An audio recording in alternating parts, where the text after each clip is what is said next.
안녕하세요. 알아두면 좋은 채널 다가노입니다. 오늘 주제는 자녀를 키워본 분이라면 공감이 많은 부분이죠. 키우다 보면 화를 낼 때도 있고 하지 말아야 할 말이랑 행동도 거침없이 할 때가 있죠. 그러고는 또 후회하고. 부모라면 누구나 한 번쯤 자녀와 말다툼을 하게 됩니다. 특히 사춘기나 예민한 시기에는 대화 한마디가 큰 싸움으로 번지기도 하죠. 그런데 중요한 건 싸움이 아니라 그 후에 어떻게 화해하느냐입니다. 오늘은 자녀와 다툰 뒤 관계를 회복하는 5가지 현명한 방법을 알려드리겠습니다. 1. 감정이 식을 시간을 갖기. 싸움 직후에는 서로 감정이 격해져 있어서 대화가 잘 되지 않습니다. 바로 사과하려고 하거나 바로 훈계하려 되면 오히려 상처가 커질 수 있습니다. 그래서 첫 번째 방법은 잠깐 시간을 두는 것입니다.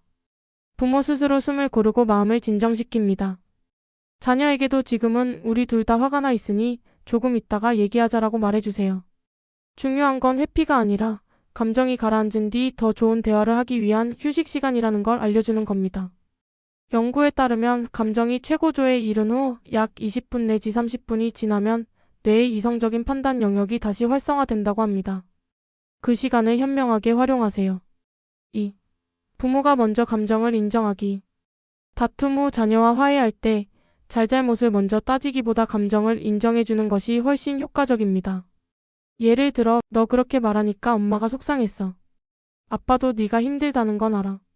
이렇게 자신의 감정을 솔직하게 말하면서도 자녀의 감정도 인정해주는 것이 중요합니다.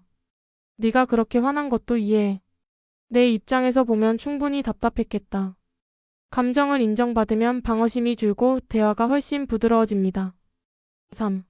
문제의 원인을 함께 분석하기. 감정이 조금 풀리면 이번 다툼이 왜 생겼는지 원인을 차분히 이야기해 봅니다. 여기서 중요한 건 비난이 아니라 문제 해결입니다. 잘못된 대화 예시. 네가 휴대폰만 안 했으면 안 싸웠잖아. 올바른 대화 예시. 휴대폰 사용 시간 때문에 우리가 서로 예민해졌던 것 같아. 앞으로 어떻게 하면 좋을까? 부모와 자녀가 함께 원인을 찾으면 자녀는 부모가 나를 공격하는 게 아니라 함께 해결하려고 한다는 느낌을 받습니다. 4. 화해의 제스처 만들기. 사람은 말보다 행동에서 진심을 더 느낍니다. 대화 후 작은 화해의 제스처를 만들어 보세요. 좋아하는 간식을 함께 먹기. 짧은 산책하기. 수고했어라고 어깨에 두드려주기. 평소 애칭이나 다정한 말 한마디. 이렇게 작은 행동이 싸움 후의 어색함을 없애줍니다. 특히 부모가 먼저 다가가면 자녀는 부모가 나를 여전히 사랑한다는 안정감을 느낍니다. 5. 다음을 위한 약속 만들기. 마지막으로 같은 이유로 반복해서 싸우지 않도록 간단한 약속을 만듭니다. 예시. 앞으로 화가 나면 서로 10분만 시간을 두고 이야기하자. 휴대폰 사용 시간은 하루 2시간으로 하고 그 외에는 가족과 함께 시간을 보내자. 약속은 구체적일수록 지키기 쉽습니다. 그리고 자녀가 제안한 내용이 있다면 적극 반영해 주세요. 이렇게 하면 아이는 내 의견도 존중받는다고 느낍니다. 그리고 아이랑 다툴 때 하지 말아야 할 행동들도 있습니다. 1. 고함치기와 언성 높이기. 아이와 다투다 보면 감정이 올라가 목소리가 커질 때가 있습니다. 하지만 고함은 아이의 귀보다 마음을 먼저 닫게 만드는 행동입니다. 목소리가 커지는 순간 아이는 내용이 아니라 분위기에 압도됩니다. 아이는 두려움과 반감으로 방어 모드에 들어가며 대화는 더 이상 진행되지 않습니다. 대안. 숨을 한번 깊게 들이마시고 의도적으로 목소리를 낮추세요. 차분한 목소리가 오히려 아이를 진정시키는 힘이 있습니다. 2. 과거 잘못 들춰내기.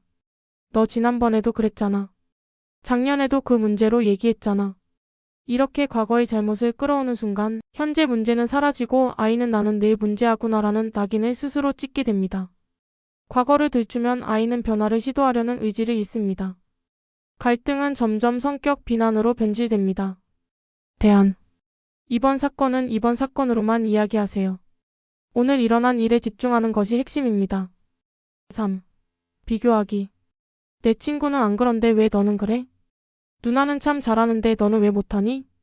비교는 단순한 예시가 아니라 아이에게 자존감을 무너뜨리는 공격입니다. 비교당한 아이는 열등감과 분노를 느낍니다. 부모와의 관계에서 신뢰가 깨지고 대화보다 회피를 선택하게 됩니다. 대안. 아이를 다른 사람과 비교하지 말고 그 아이의 과거 모습과 지금을 비교하며 긍정적 성장을 칭찬하세요. 4. 감정 무시하기. 그게 뭐 대수라고 울어? 별것도 아닌 일에 예민하게 굴지 마. 아이의 감정을 무시하면 아이는 자신의 감정을 표현하는 것을 부끄럽게 여기게 됩니다. 결국 감정을 억누르고 속마음을 털어놓지 않게 됩니다. 장기적으로는 부모-자녀 관계가 표면적이고 형식적으로 변합니다. 5. 도중 무시하고 떠나지 말아야 합니다. 아이와 다투는 건 자연스러운 일입니다. 하지만 고함치기, 과거 들춰내기, 비교하기, 감정 무시하기, 대화 도중 무시하고 떠나기. 이 5가지는 관계를 해치는 지름길이니 꼭 피하시길 바랍니다. 갈등은 누가 이기느냐가 아니라 어떻게 서로를 이해하느냐의 문제입니다. 오늘 말씀드린 내용이 부모님들의 대화 습관을 점검하고 아이와 더 따뜻하게 소통하는 계기가 되길 바랍니다. 부모와 자녀는 평생을 함께할 가족입니다. 싸움은 잠깐이지만 관계는 오래갑니다. 싸움의 끝을 상처로 남길지 관계를 더 단단하게 만들지는 화해하는 방법에 달려 있습니다. 오늘 말씀드린 방법 꼭 한번 실천해 보시고 자녀와의 관계가 더욱 깊어지길 바랍니다. 오늘도 행복한 가정 되세요. 좋아요, 구독 부탁드립니다.